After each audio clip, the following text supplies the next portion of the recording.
Welcome to Bedtime Wisdom, a place to slow down, reflect, and rest your mind.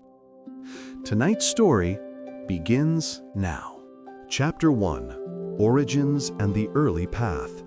The quiet beginning of a mind shaped by simplicity and depth. Dawn rose gently over the northern plains of Vietnam, its pale light drifting above rivers wrapped in morning mist. In a modest village house, a newborn's cry marked the arrival of a child who would one day become known as Nguyen Binh Khiem, the cloud-white sage, the silent mirror of his era. His life began far from courts and power, rooted instead in stillness, nature, and the humble rhythms of rural life. As a boy, Khiem was contemplative, often found by the riverside watching the current glide past. He asked simple questions, yet each carried the seed of a mind searching beyond appearances. He once held a fallen leaf in his hand and asked his mother, why did it choose this moment to fall? Such a question revealed not curiosity alone, but a quiet attunement to the subtle laws of the world. His mother, a woman of sharp intellect and inner strength, taught him that learning was not merely a path to status, but a way to cultivate character. Before becoming a scholar, you must first learn to be a person, she told him. In her presence, the young boy absorbed an early sense of humility, simplicity, and moral clarity, the early roots of the philosophy he would later live by. When he grew older, he traveled to the capital to study under the highly respected scholar Luong Doc Bung. The young Khiem did not seek brilliance for ambition's sake. He studied to understand the world and the fragile balance between right and wrong. His teacher once remarked, "He does not merely read books, he reads the times." And indeed, behind his quiet demeanor, Khiem could already perceive the subtle cracks of an empire strained by corruption and rivalry. Life in the capital revealed both the grandeur and hollowness of courtly culture. The streets were busy with students hoping to rise through the examinations, each driven by dreams of honor and prestige. But Khiem saw something deeper. Ambition without wisdom often leads to disquiet, and a brilliant mind without a steady heart is easily lost in the glare of success. Despite understanding the risks, Khiem eventually sat for the imperial examination, not out of desire, but out of duty, to his family, his teacher, and the land that had nurtured him. When he passed and entered the court, he served with integrity, refusing bribes, speaking honestly, and protecting those who had no voice. His reputation grew quickly, but so did the unease of those threatened by his clarity. Yet in those early years of service, he also sensed something. No individual, however virtuous, can purify a world whose roots are already decaying. Night after night, Khiem felt himself drawn away from the tumult of court life and back toward the simplicity of nature. He would sit beside a flickering candle, listening to distant winds drifting across the capital's rooftops, and write in his notebook, "If the world cannot be at peace, then one must seek peace within."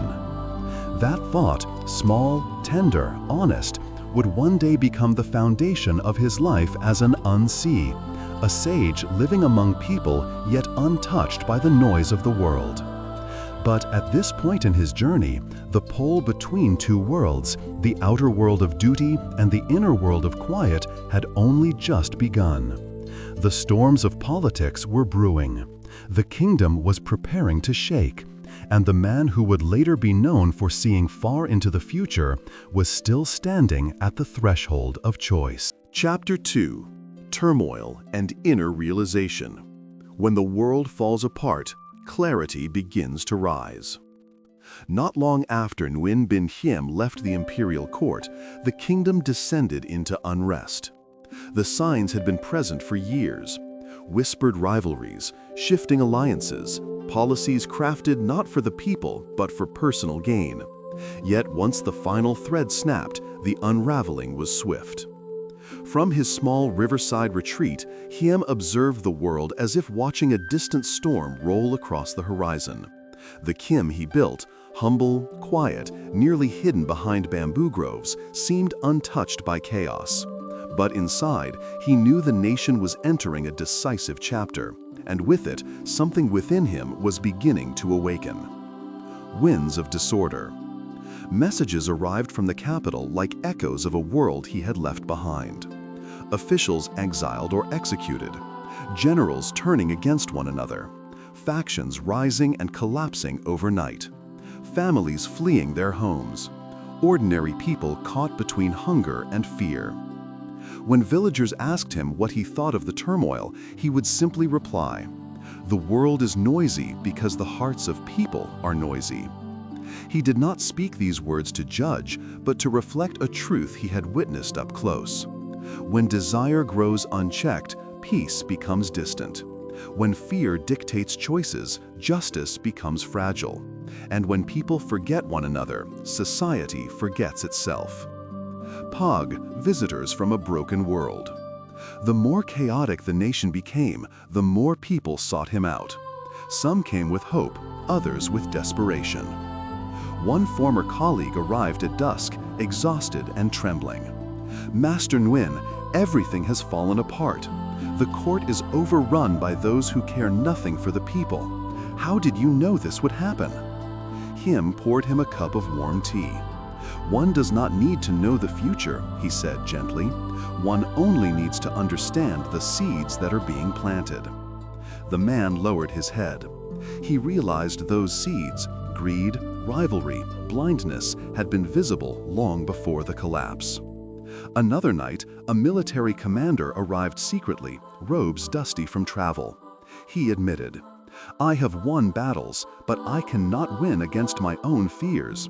Tell me, what is the right side to stand on?" Khiem looked at him quietly, then replied, "Choose not a side, but a principle. Sides rise and fall, principles do not." The commander left before dawn, deeply shaken, yet oddly lighter, as if a knot inside him had finally loosened. Pug, the birth of insight. During these years, something profound began to crystallize in Khiem's mind. He had seen the outer world crumble, and in that collapse, he discovered the inner architecture of human suffering. People suffer because they want too much. They want too much because they fear too much. And they fear too much because they see too little. Insight, he realized, is not the ability to foresee events, but the ability to understand their origins. One evening, sitting beside the river in silver moonlight, he wrote, "When the heart is turbulent, destiny is turbulent. When the heart is clear, so is the path." It was a simple truth, yet one that entire kingdoms forget. Pog, the seeds of prophecy. In later generations, people would call his guidance prophecies, as if spoken from realms beyond time. But Khiem knew the truth. He had no supernatural power. His clarity came from stillness, observation, patience, honesty, and the courage to see without fear. Once, a young scholar asked him, "Teacher, do you truly see the future?" He smiled, "No, I see causes. The future is simply where causes choose to bloom." That was the foundation of what later became known as Sum Chong Trin. Not mystical predictions, but reflections of a mind that understood the movement of history as clearly as one reads the flow of a river. Pog, a mirror to the human heart. The true tragedy of the kingdom, Khiem realized, was not the downfall of rulers or the rise of new powers. It was the erosion of sincerity among people. One afternoon, after listening to a villager describing the growing violence, he said softly, "Nations fall not because of enemies, but because people forget how to care for one another." This was the essence of his awakening, the understanding that the root of disorder is always within, and so must be the root of renewal. Through turmoil, Khiem discovered the path that would define the rest of his life, a path of simplicity, clarity, and deep compassion. It was not an escape from the world, it was a return to its essence.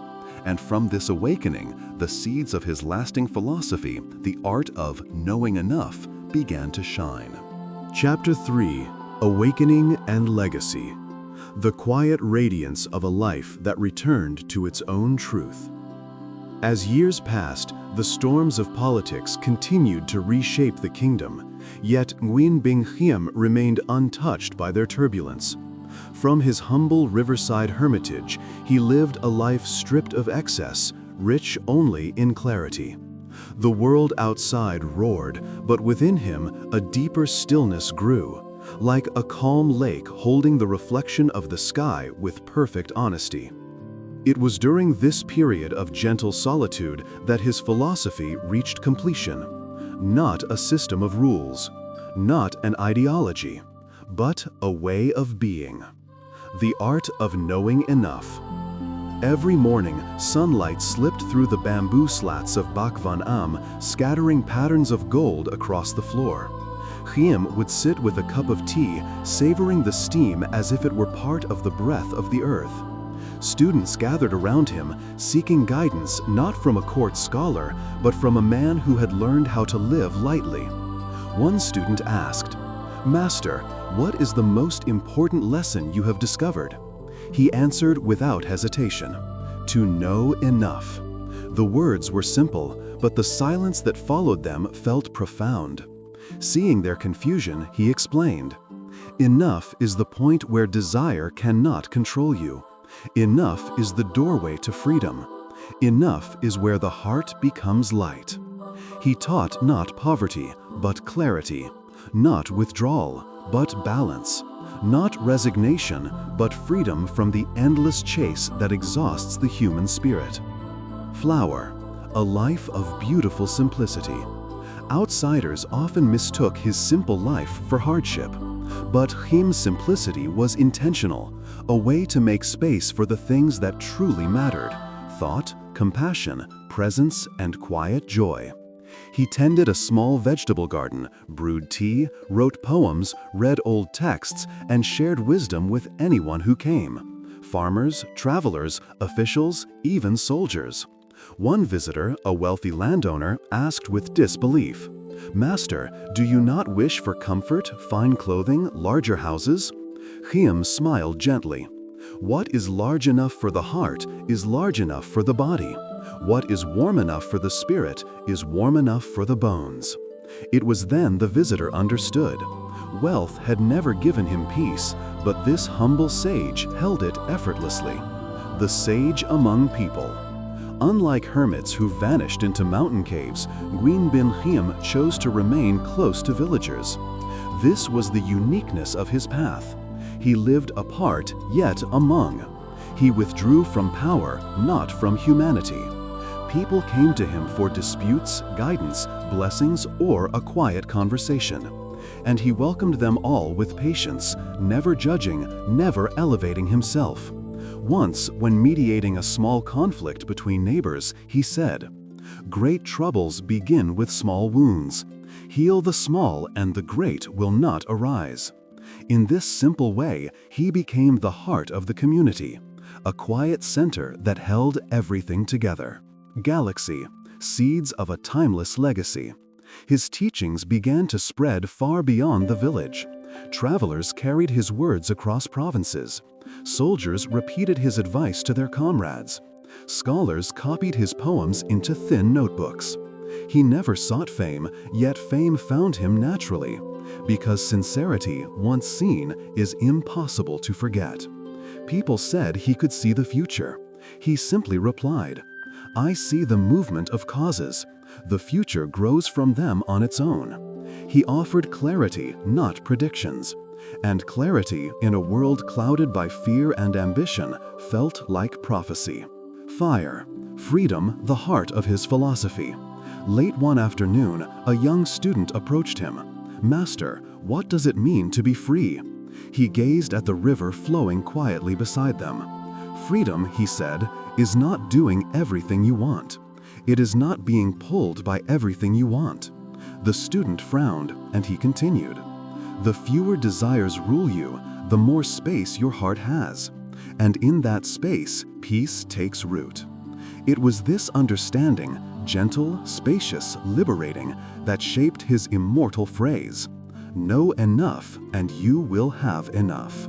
The last evening light. In his final years, Nguyen Binh Khiem's presence felt almost luminous, not physically, but inwardly. He carried himself with the softness of someone who had finished every task his life had asked of him.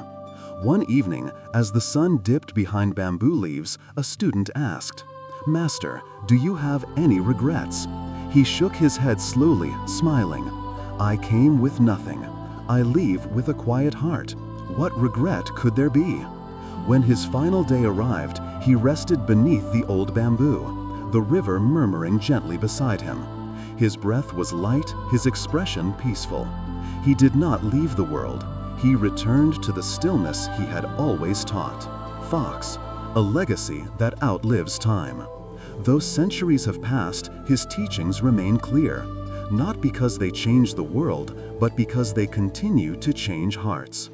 His legacy is not found in monuments or palaces. It lives in the practice of simplicity, the courage to remain sincere, the wisdom of letting desires soften, and the timeless art of knowing enough. Nguyen Binh Khiem did not seek immortality, yet he touched it through a life lived gently, truthfully, and fully awake. Thank you for spending this quiet night with Bedtime Wisdom. May your mind find rest and your soul awaken with the morning light. If these melodies bring you peace, please like, subscribe, and share your goodnight wishes in the comments below. We'll meet again in another calm and gentle night. Now, close your eyes, relax your body, and let the soothing instrumental music carry you into a deep, peaceful sleep. Good night and sweet dreams.